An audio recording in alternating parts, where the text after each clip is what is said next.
Oi, pessoal. Finalmente, né? Vamos começar o nosso piloto desse projeto audacioso aí que a gente está buscando alcançar. E a motivação disso é exatamente poder transferir um pouco daquilo que a gente aprendeu. E eu estava pensando, e o pessoal sugeriu lá no Instagram, e eu gostei da ideia de começar por uma das coisas mais fantásticas que aconteceu na história da ciência. Isso originou de um trabalho de um cientista alemão chamado Albert Einstein. Ele morou inicialmente na Alemanha, depois ele foi para os Estados Unidos. E eu gostaria de construir essa história um pouquinho antes da gente começar a fazer conta, porque é uma história muito bonita, né? Então, deixa eu compartilhar com vocês aqui o meu quadro branco. Eu estou um pouquinho ainda ausente de recursos, em termos de informática, etc., mas com o tempo a gente vai melhorando. Então, a história, ela começa... Deixa eu colocar aqui uma foto, né? Eu procurei algumas fotos.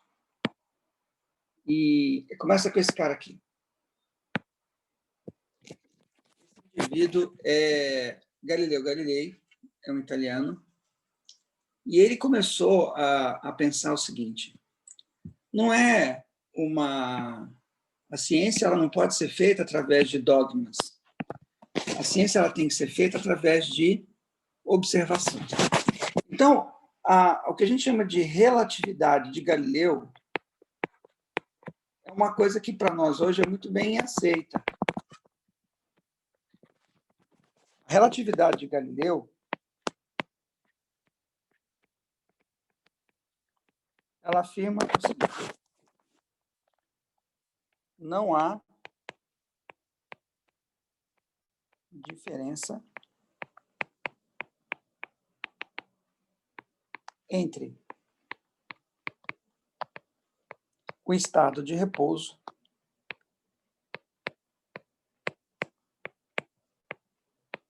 e o de movimento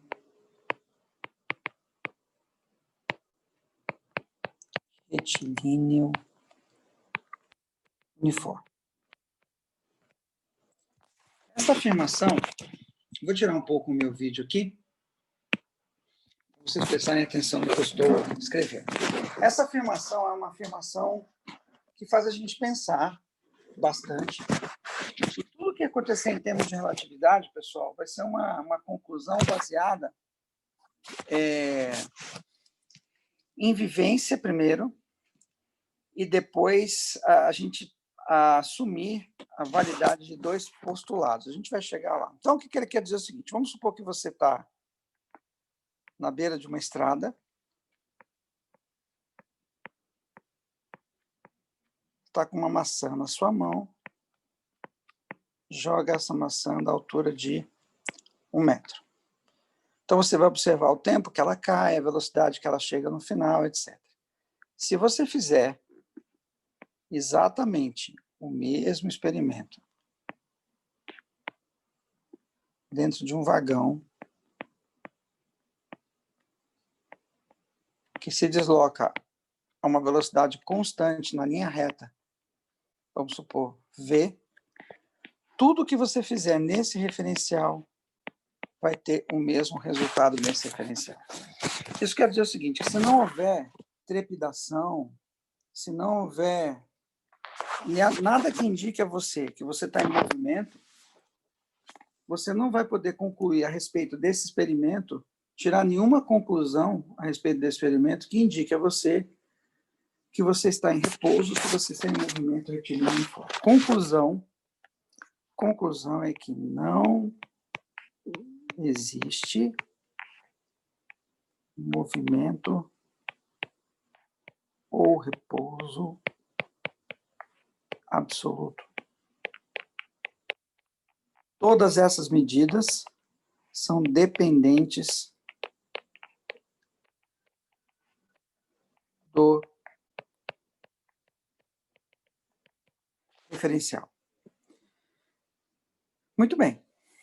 Essa informação, nós estamos falando aí de século XVI. No século XVI, século XVII, né? Século XVII, melhor dizendo, o Galileu de 1642, século XVII. Nós estamos falando de século XVII, ainda no século XVII o Newton começa a trabalhar com uma teoria da luz composta por partículas, e como você sabe, o Newton era um monstro sagrado, e com toda razão, um monstro sagrado da física. Mas no século XVIII, começou-se a imaginar que a luz fosse composta, ou melhor, que a luz era uma onda. Então, nós temos uma característica aí de comportamento da luz como onda. Inicialmente, nós temos a questão corpuscular da luz, natureza corpuscular da luz.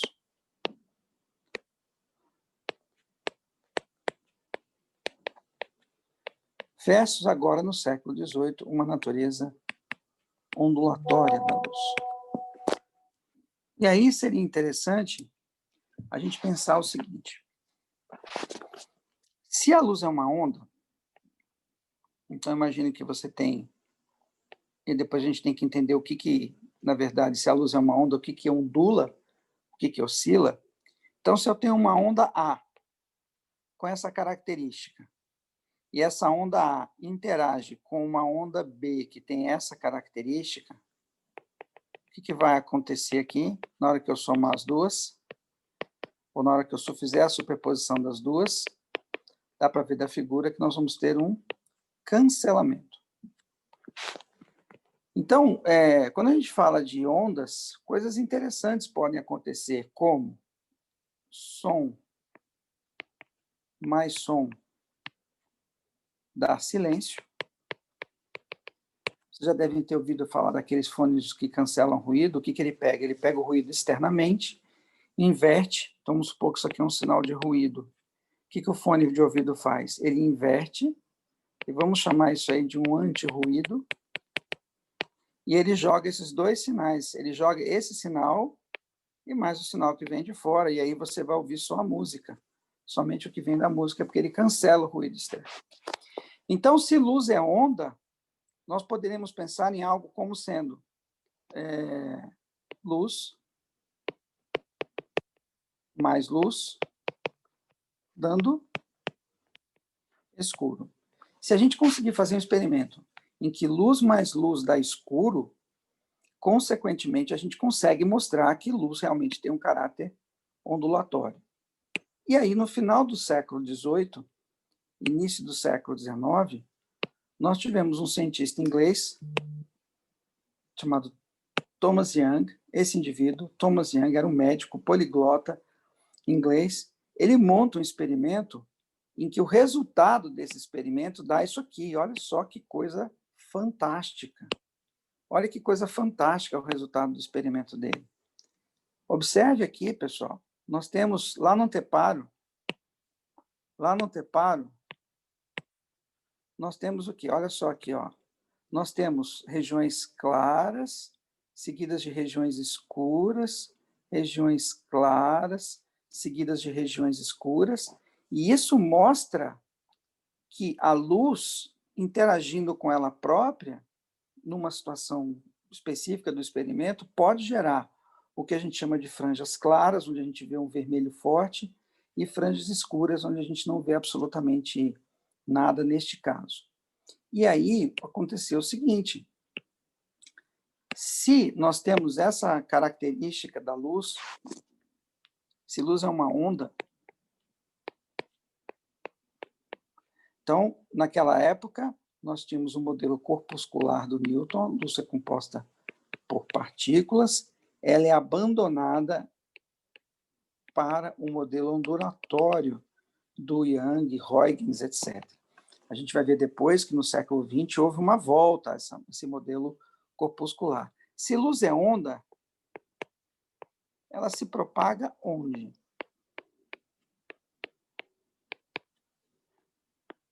E se luz é onda, o que oscila? Então, na tentativa de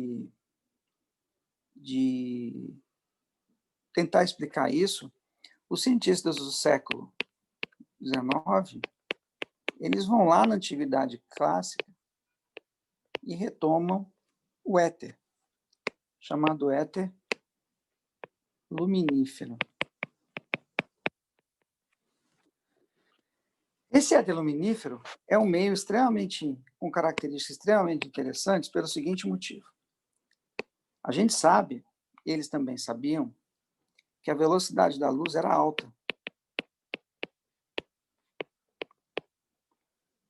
Para que eu tenha velocidade alta, a gente sabe que o meio tem que ter o quê? Ele tem que ser rígido e ele tem que ter baixa inércia. Então, se você tem um meio muito pesadão, a velocidade da luz naquele meio vai ser uma velocidade baixa, né? E se o meio for um meio muito mole, muito, por exemplo, borracha, a velocidade do som na borracha é muito baixa. Então, tem que ser um meio extremamente rígido e de baixa inércia. Então, para o éter existir, ele teria que ter duas características, né? Esse éter, ele teria que ser muito rígido e ele teria que ser muito fluido. Por quê? Rígido, para que a velocidade pudesse ser muito alta, fluido, para que a inércia pudesse ser baixa e não atrapalhasse de maneira alguma o movimento dos planetas, em torno do Sol, por exemplo, o movimento dos planetas ou do Sol na Via Láctea. Então, o meio ela teria que ser rígido e fluido, e eu confesso para vocês, eu tenho dificuldade de compreender. Mas, na verdade, o éter era a grande busca. Então, o éter era a crença e busca dos físicos do século XIX. Então, todos os cientistas do século XIX acreditavam que a descoberta do éter era só uma questão de tempo, certo? É uma questão de tempo. Nós vamos descobrir o éter e aí está tudo certo. E esse éter tem algumas características interessantes. Por exemplo, vamos supor que você tem aqui um carro, ok? E vamos supor que você tenha uma corneta aqui que emite um som. O som ele vai sair com uma determinada velocidade do som com relação à massa de ar. E essa velocidade do som com relação à massa de ar, ela depende somente de características do ar. Temperatura, massa molecular, etc. Mas, olha só que interessante. Se eu tiver um vento aqui, ou se, por exemplo, eu começar a correr nessa direção aqui, com uma velocidade v, a velocidade do vento, ou a velocidade do som, melhor dizendo, com relação à minha pessoa, ela vai mudar. Então, se eu estiver correndo em direção à fonte, a velocidade do som com relação à pessoa é igual à velocidade do som com relação a mais a velocidade da pessoa com relação a. Se por acaso eu estiver indo embora com uma velocidade v, a velocidade do som com relação à pessoa é a velocidade do som com relação a menos a velocidade da pessoa com relação a. Ou seja, a velocidade do som com relação à pessoa, ela compõe com a velocidade da pessoa com relação a. Ou seja, nós temos uma questão aí extremamente interessante de uma onda mecânica, certo?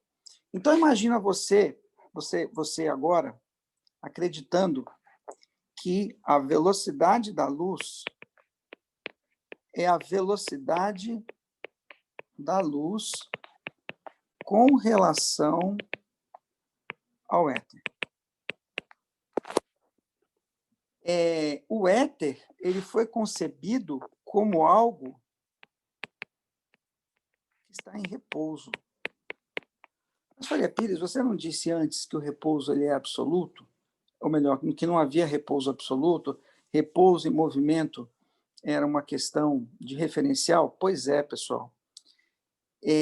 O pessoal do século XIX abandonou essa ideia quando se falava de propagação da luz. Eles acreditavam que esse éter estava em repouso absoluto. E agora faz diferença estar em repouso ou estar em movimento, porque estar em repouso significa estar em repouso com relação ao éter. Estar em movimento significa estar em movimento com relação ao éter. Então, a ideia era realizar um experimento que demonstrasse a velocidade da Terra com relação ao éter.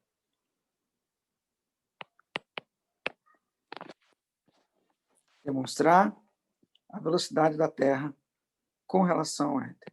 E aí é que vem a questão interessante da história, né? Então, o pessoal do século XIX, por que o Young demonstrou que luz interfere e por que o pessoal do século XIX imaginava que a luz se propagasse em relação ao éter e que o éter era um meio em repouso perfeito, a relatividade do Galileu, para eles, não existia nesta situação. Para que a gente possa entender um pouco o experimento que foi feito, vamos imaginar duas situações. Numa primeira situação, eu tenho um barquinho, eu tenho uma velocidade da correnteza para cá, e eu tenho um barquinho. O barquinho se move com uma velocidade v com relação ao rio. O que acontece quando o barquinho está descendo a correnteza? A velocidade do barquinho com relação à margem na descida é a velocidade do barco com relação à correnteza, que eu vou chamar de C, mais a velocidade da correnteza ou do rio com relação à margem. Se por acaso o barquinho estiver subindo o rio, então essa aqui seria a velocidade da correnteza com relação à margem, essa é a velocidade do barco com relação à correnteza. Então, a velocidade do barco com relação à margem é a velocidade do barco com relação à correnteza menos a velocidade da correnteza com relação à margem. Já se eu estiver aqui, por exemplo, eu saio desse ponto, vou para esse ponto, certo? E eu quero sair daqui para cá e tenho aqui uma correnteza. Então, a velocidade da correnteza com relação à margem. Se eu quero vir para cá, eu tenho que vir para cá, ó. Porque eu vindo para cá, velocidade do barco com relação à correnteza, eu vou ter o seguinte esqueminha aqui, ó. Esse vetorzinho aqui seria a velocidade do barco com relação à correnteza. Esse vetorzinho aqui, a velocidade da correnteza com relação à margem. Portanto, esse vetorzinho aqui seria a velocidade do barco com relação à margem. Observe que, nesse caso, utilizando o teorema de Pitágoras, a velocidade do barco com relação à margem é igual a raiz quadrada da velocidade do barco com relação à correnteza menos a velocidade da correnteza com relação à margem. Ok. Agora pensa o seguinte.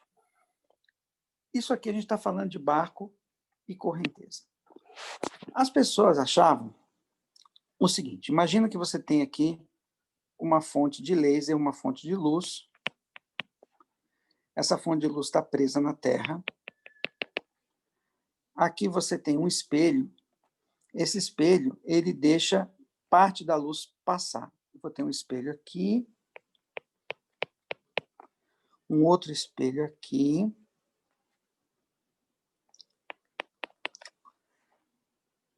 E aqui eu tenho um feixe de luz. Quando ele chega aqui, parte da luz vem para cá. Vou chamar esse espelho de um espelho E1. Parte da luz vem para cá. Vou chamar esse espelho de um espelho E2, vai haver uma reflexão aqui, vai haver uma reflexão aqui, e esses dois feixes de luz, eles vêm aqui para um detetor. O que acontece? Todo esse conjunto aqui, ó, ele está preso na Terra. Então, esse conjunto tem, para cá, nesse sentido, uma velocidade da Terra com relação ao éter, porque a Terra está imersa no éter, ela está se movendo dentro do éter. Então, olha que interessante, fazendo aquela analogia. Se eu tenho aqui uma velocidade da luz com relação ao éter, o que acontece? Vamos dizer que esse comprimento aqui é L. É como se fosse a luz em relação ao éter vindo para a direita, a Terra se movendo em relação ao éter para a direita. Então, na ida do feixe até o espelho é 1.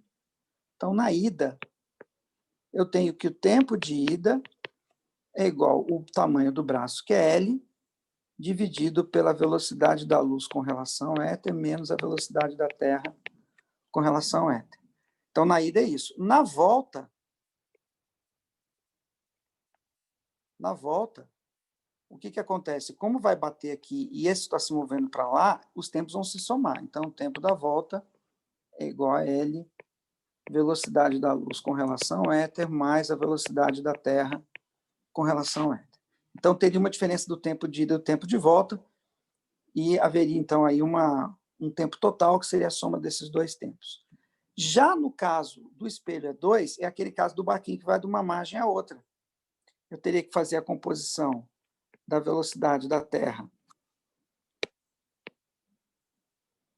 da velocidade da luz com relação ao éter, que seria para cima. Então, aqui eu teria velocidade da Terra com relação ao éter, e aqui eu teria velocidade da luz com relação ao éter, e a velocidade da Terra com relação ao éter seria a composição desses dois, conforme a gente viu anteriormente. E o tempo da ida seria igual ao tempo da volta, que é igual a L, que é essa distância aqui, dividido por raiz quadrada de velocidade da luz com relação ao éter ao quadrado, menos velocidade da Terra com relação ao éter ao quadrado. Vou só colocar aqui. Ou seja, haveria uma diferença de tempo entre esse braço aqui e esse braço aqui. E essa diferença de tempo iria aparecer nesse detetor como sendo uma franja clara, uma região clara ou escura, dependendo do projeto aqui, ou seja, iria aparecer uma figura de interferência. Se eu pegar todo esse conjunto e girar, dá para perceber claramente que a velocidade da Terra com relação ao éter não vai mudar, porque a Terra está se movendo independentemente da posição do experimento, mas a direção da velocidade da luz com relação ao éter iria mudar. Ou seja, à medida que eu girar todo esse conjunto aqui, era para eu verificar nesse detetor uma diferença na figura de interferência. E o pessoal estava crente que isso ia dar certo. Por que o pessoal estava crente que isso ia dar certo? Porque o éter para eles era uma realidade. Então, esses caras aqui, ó, vou mostrar para vocês a foto deles. Esses dois caras aqui, ó, bolaram esse experimento. Michelson e o Morley.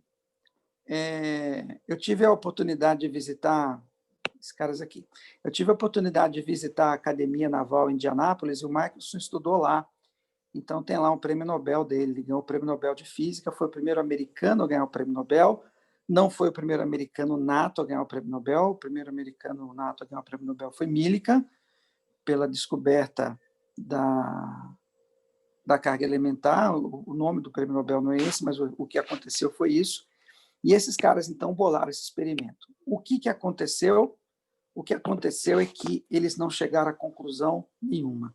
Podia ser feito na época que fosse, podia ser feito do jeito que fosse, a velocidade da luz no vácuo era sempre a melhor. A velocidade da luz que eles mediam era sempre a mesma. Qual foi a resposta? O que eles disseram? Eles disseram assim, não existe o éter? Não.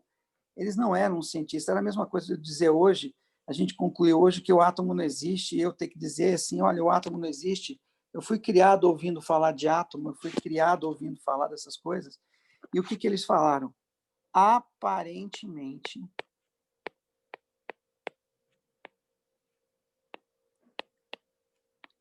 a luz parece se propagar em todas as direções com a mesma velocidade. Eles não disseram que o éter não existe, eles não fizeram absolutamente nada disso. Bom, a comunidade científica se ressentiu disso de uma certa forma, e nós tivemos cientistas como Fitzgerald,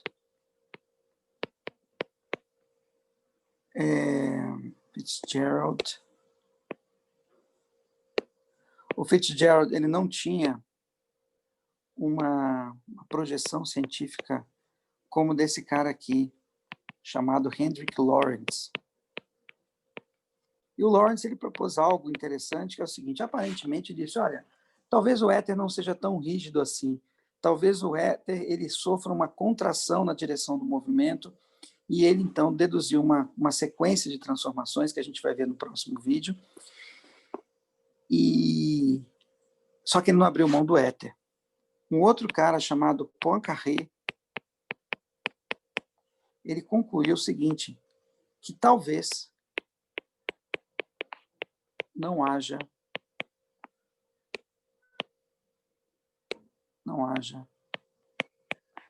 como medir o repouso absoluto ou o movimento absoluto. Talvez seja necessário a criação de uma nova dinâmica, de um novo conjunto de visão das coisas, porque esse problema não é bom. Só um detalhe para a gente terminar a nossa primeira linha, é que no final do século XIX, a humanidade viveu uma euforia. Por quê? Porque havia a mecânica clássica, havia a termodinâmica, havia a teoria eletromagnética, e o pessoal pensava que os problemas da física tinham acabado. Lord Kelvin disse o seguinte, todos os problemas da física estão resolvidos, restam somente duas pequenas nuvens. O resultado dos experimentos de Michelson-Morley. Bom, essa pequena nuvem era, na verdade, um furacão classe 5, levou à relatividade de Einstein, e o outro é o resultado dos problemas, o problema do corpo negro. Essa pequena nuvem levou à criação da física quântica. Então, um homem inteligente como Kelvin, ele foi incauto, ele foi inocente em dizer que aqueles problemas não eram problemas tão relevantes assim. Bom, pessoal, espero que vocês gostem, espero que vocês deem bastante retorno aí, positivo ou negativo, para que a gente possa melhorar, e a gente se vê na próxima aula, ok? Grande abraço para vocês.